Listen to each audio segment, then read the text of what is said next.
무리가 돌아올 때, 곧 다윗이 블레셋 사람을 죽이고 돌아올 때에 여인들이 이스라엘 모든 성읍에서 나와서 노래하며 춤추며 소고와 경쇠를 가지고 왕 사울을 환영하는데, 여인들이 뛰놀며 노래하여 이르되 사울이 죽인 자는 천천히요 다윗은 만만이로다 한지라. 사울이 그 말에 불쾌하여 심히 노하여 이르되 다윗에게는 만만을 돌리고 내게는 천천만 돌리니 그가 더 얻을 것이 나라 말고 무엇이냐 하고, 그날 후로 사울이 다윗을 주목하였더라. 아멘. 신구약 성경 전체를 통틀어 가장 아름다운 우정을 다루고 있는 내용이 바로 이 말씀 속에 있습니다.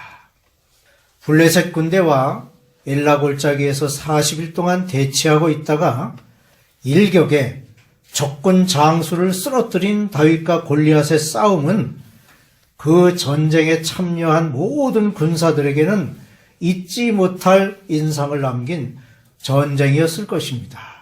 그도 그럴 것이, 앞선 전쟁에서 승승장구하던 사울 왕이 거인 장수 골리앗 앞에서 40일 동안 한마디 대꾸도 못하고 벌벌 떨고 있었으니 말입니다.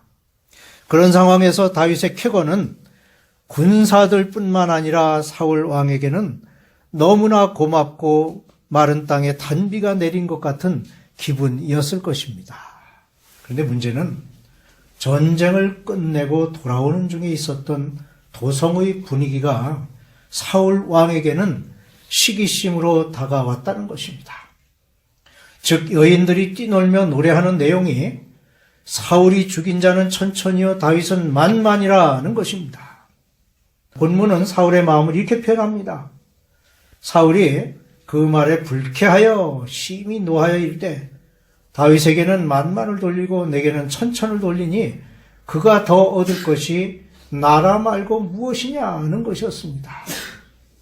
그렇습니다. 숫자적인 표현이지만 천천과 만만은 엄청난 차이가 있을 수밖에 없습니다. 그런데 이 과정을 통해서 드러나는 두 사람의 성격 차이를 보게 되는데, 그 둘은 사울 왕과 그의 아들 요나단입니다.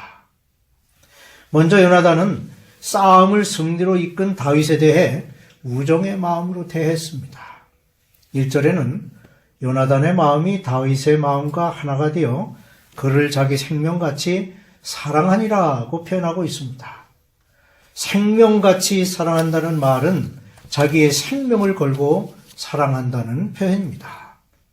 이보다 더 애정어린 표현은 없을 것입니다. 예수님께서 그와 같은 사랑의 표현을 하셨습니다.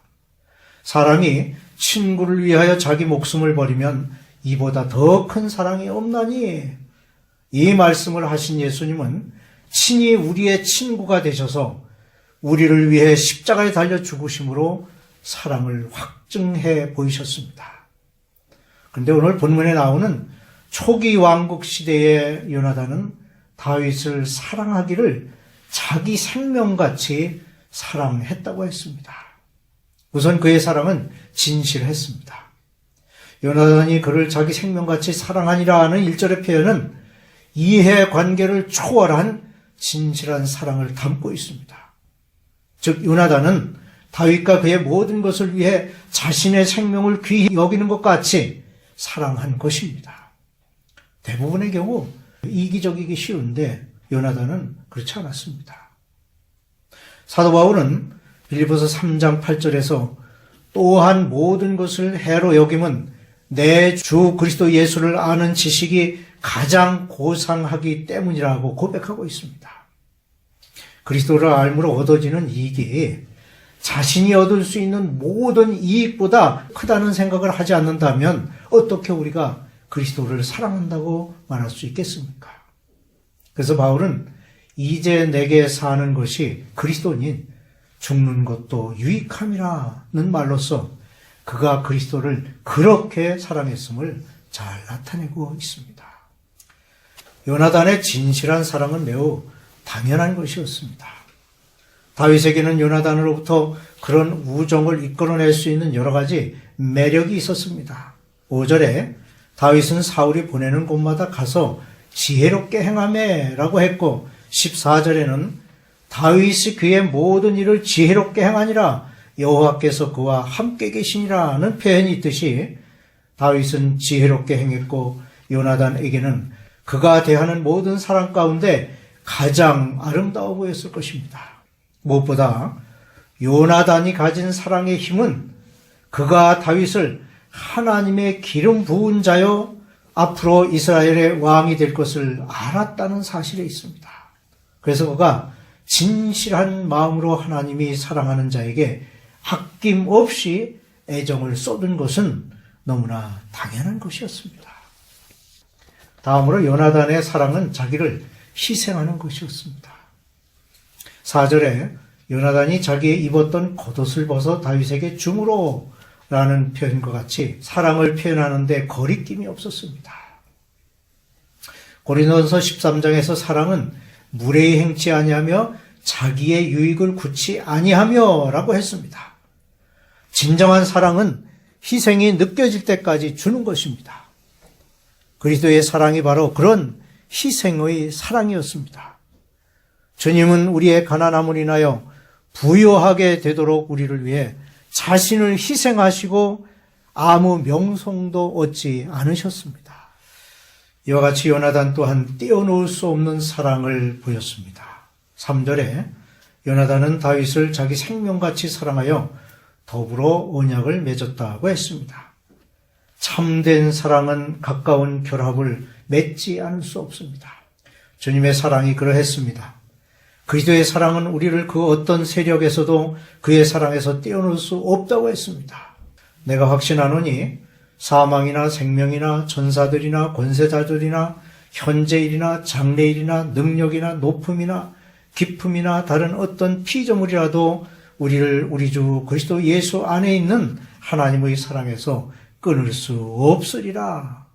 로마서 8장 38, 39절 말씀입니다. 그러므로 요나단처럼 우리 또한 희생적인 사랑으로 삶의 모든 염려를 능력의 하나님께 맡겨야 할 것입니다. 그 다음으로 요나단의 사랑은 보답을 받았습니다. 1절에 요나단의 마음이 다윗의 마음과 하나가 되어 라는 표현이 있는데 이 두 사람은 마치 거미줄처럼 그들의 의식과 바라는 것이 얽혀져 연결된 것이었습니다. 하나가 되었다는 것은 다윗의 애정 또한 요나단의 사랑에 충분히 응답했으며 한 사람의 중대한 이익에 대해 연결되어 있음을 말합니다. 그저 외적으로 연결된 것이 아닌 더욱 깊은 것이며 그것은 성령의 하나 되게 하신 것의 본질이라 할 수 있습니다. 예수님께서는 아버지께서 내 안에 내가 아버지 안에 있는 것 같이 그들도 다 하나가 되어 라고 말씀하시므로 깊은 영적 결합은 사람이 자기의 모든 것을 버리고 굴복시킬 때 일어날 수 있는 일입니다. 이것이 그리스도께서 우리를 위해 행하신 일입니다. 그러므로 우리는 우리의 생명이 주님의 생명과 연결되어 하나님의 영광을 위한 마음과 목적으로 살아가야 할 것입니다. 반면에 사울은 시기심으로 똘똘 뭉쳐 있었습니다. 사울에게 있어서 다윗은 하나의 등불과도 같은 존재였습니다. 왜냐하면 개인적으로 적장의 기세에 눌려 있었고 또 싸움이 끝난 후에는 악신에 사로잡힐 때마다 다윗의 도움으로 나음을 얻었습니다. 그럼에도 불구하고 사울이 다윗에게 보인 태도는 칭찬과 위로의 말이 아닌 불타는 시기심과 후일에는 그를 죽이고자 온 정신을 쏟는 모습에서 무서운 살의를 느낄 수 있습니다. 다윗의 승리는 그의 고난의 시작이었습니다. 사울의 시기심을 살펴보기에 앞서 다윗을 생각해 보면 순전한 신앙과 온전한 인격의 소유자인 다윗은 이미 사무엘로부터 이스라엘의 새로운 왕으로 기름 부음을 받았을 뿐만 아니라 골리앗과의 싸움에서 승리한 승리자였습니다. 하지만 기름 부음 받음과 전쟁에서의 승리가 있다고 해서 그에게 당장 왕국이 주어진 것은 아니었습니다. 오히려 그의 승리는 앞으로 이어지게 되는 기나긴 도피 생활의 시작을 의미하는 것이었습니다. 이 같은 모습은 우리가 주님을 영접함으로 얻는 축복과 승리의 약속이 평안한 생활로의 정착을 의미하는 것이 아니라 영원한 천국을 소유하는 그날까지 계속될 자신과 세상, 자신과 사탄과의 끊임없는 전쟁의 시작을 의미하는 것입니다. 그렇다면 사울은 왜 자신과 이스라엘의 등불과도 같은 다윗을 죽이고자 하는 마음과 시기심을 품게 되었을까요?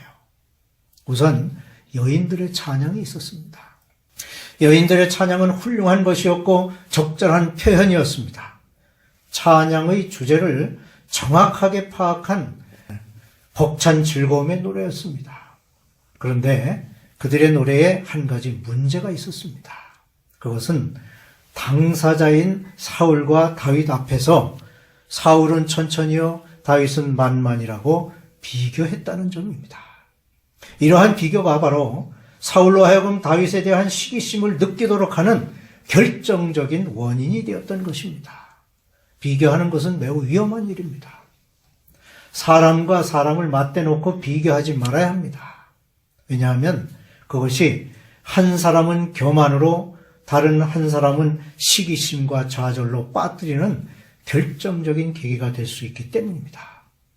우리가 한 사람의 칭찬을 위해 다른 사람의 실수나 잘못을 비교하면 어느 한쪽이 때로는 사회와 세상을 증오하는 마음을 갖게 되고 때로는 자신의 무능력함에 대한 좌절과 절망으로 스스로 어둠의 깊은 곳으로 빠져 들어가는 사람이 될 수 있기 때문입니다. 그러면 사울은 무엇 때문에 그토록 다윗에게 질투심을 느꼈는지 그 원인을 한번 생각해 보겠습니다. 우선 사울은 지독한 자기 중심적인 사람이었습니다. 여인들이 다윗을 찬양하는 때는 다윗이 골리앗을 죽이고 개선하는 것을 축하하는 자리였습니다. 이러한 자리에서 그를 높이고 찬양하는 것은 당연한 것이었습니다. 뿐만 아니라 여인들의 찬양 속에는 결코 사울을 업신여기거나 그를 무시하는 내용이 없었습니다.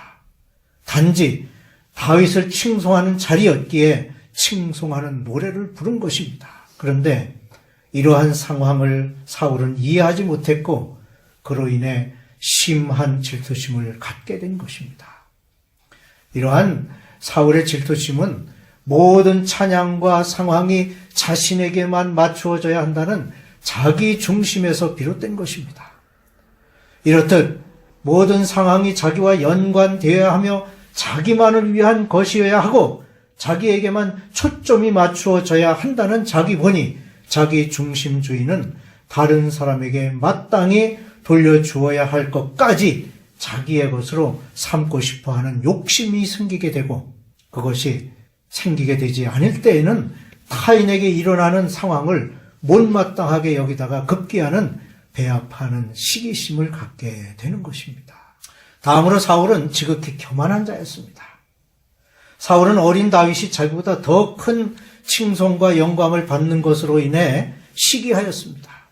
이것은 어느 누구도 자기보다 더 큰 영광을 받을 수 없다는 지독한 이기심과 교만한 마음입니다. 실로 교만한 사람은 자기 외에 다른 어떤 사람을 칭찬할 줄 모르고 칭찬하는 말을 들을 수도 없습니다. 교만과 시기심, 이것은 떼놓을 수 없는 불과 분리의 관계임을 알아야 합니다. 그 다음으로 사울은 하나님의 영이 떠난 사람이었습니다. 이것은 그가 가장 시기심을 느낀 근원적인 이유이기도 합니다. 하나님의 영이 떠나고 악신이 부리는 자에게서는 올바른 판단이나 생각을 기대할 수 없습니다. 이처럼 하나님의 영이 떠나고 하나님과 상관없는 자가 될 때 우리 또한 생의 비참한 결과를 맞게 됨을 의미합니다. 그러면 시기심의 결과는 무엇입니까? 사울이 시기심을 품은 결과는 그의 마음에 품은 살의였습니다. 시기심은 미움을 낳고 미움은 살인을 낳습니다. 그러므로 스스로 질투에 사로잡히거나 시기심에 빠지지 않도록 조심해야 합니다. 그것은 날마다 보이지 않는 살인을 하고 있는 것일 뿐만 아니라 결국에는 자신까지도 죽음의 구덩이로 몰아넣는 무서운 결과를 초래할 것입니다.